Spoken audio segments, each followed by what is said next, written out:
Friends, तो चलिए start करते हैं हम इस शादी को छुपाओ का एपिसोड 18। जैसा कि हमने पिछले वाले एपिसोड में देखा था, बानी को सब प्रेग्नेंट समझ रहे थे। बानी अपने घर में से चिल्लाते हुए कहती है, क्या मैं प्रेग्नेंट नहीं हूँ, और वो भागने लगती है तो उसका पैर जल जाता है। बानी की सासू माँ उसे डांटते हुए कहती है, कब तक तुम्हारा ये बचपना झेलना पड़ेगा हमें। बानी का पैर ज्यादा जल चुका होता है और वो तकलीफ में करांज रही होती है। बानी उसकी सासू माँ की तरफ डर से देखती है तो उसकी सासू माँ उसको डांटते हुए कहती है, लड़की अपने आप को कुछ ज्यादा ही मॉडर्न समझती है। मेरे बेटे की पत्नी कब बनोगे तुम? क्या किया है उसके लिए तुमने? एक बार भी कुछ बनाकर खिलाया है? बानी रोते हुए कहती है, मैं पंडित जी कहते हैं मैं चलता हूँ। उसे कहता है, माँ बानी से ऐसे बात मत करिए, हमारा रिश्ता जैसा भी है वो हमारे ऊपर है। मैं नहीं चाहता वो मेरे लिए खाना बनाए या मेरी सेवा करे। और वो पास याद करते हुए अपनी माँ से कहता है, माँ जब उसे गर्मी लगती है तब भी वो पंखा बंद कर देती है, क्योंकि उसे पता है कि मुझे ठंड जल्दी लगती है। जब भी वो बाहर जाती है तो समोसे लेकर आती है, क्योंकि उसे पता है कि मुझे समोसे पसंद है। और जब भी क्लास नहीं जा पाता तब वो उसकी कॉलेज नोट्स मेरे लिए छोड़ जाती है। ये है हमारा रिलेशनशिप। बानी कहती है, उसने ये सब चीजों को नोटिस किया है। रुद्र कहता है, मुझे लगता है आपको घर लौट जाना चाहिए माँ। रुद्र की माँ उसे देखती है। उसके बाद रुद्र की माँ चली जाती है। फिर हमें बानी को दिखाया जाता है जो मन में सोचती है, मुझे तो पता ही नहीं था कि रुद्र की माँ मेरे बारे में ऐसा सोचती है। मुझे तो लगा था कि मैं बस चौंक गई थी और कुछ नहीं। मैं अपनी माँ को किसी और में नहीं ढूंढना चाहती, लेकिन रुद्र ने मेरी साइड ली। मुझे बहुत अच्छा लगा। वो मेरा दिल ऐसे क्यों धड़क रहा है? मुझे बुखार है क्या?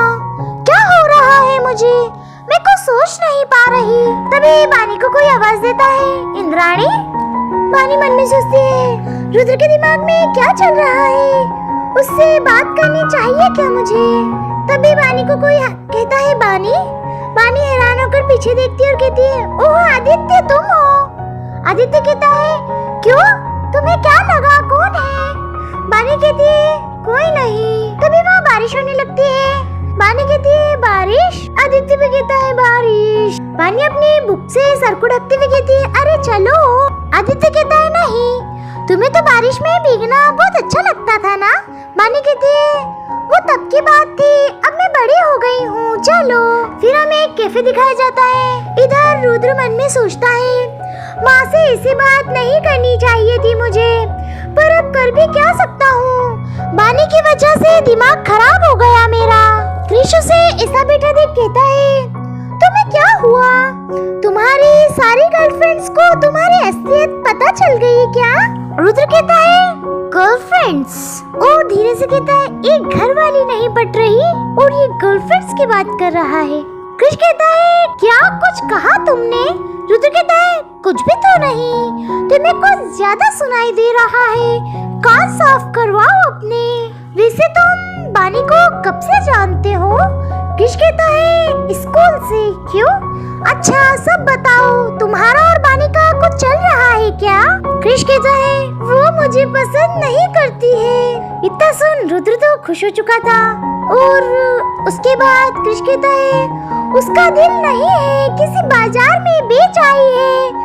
सालों से ट्राई करता हूँ कि उसे पता चले कि मैं उसे पसंद करता हूँ, लेकिन उसे समझ में ही नहीं आता। रुद्र हंसते हुए कहता है, वो है ही पागल, दिल के साथ दिमाग भी बेच आई होगी। तुम्हारे जैसा हैंडसम लड़का कहाँ मिलेगा उसे? क्रिश खुश होकर कहता है ना?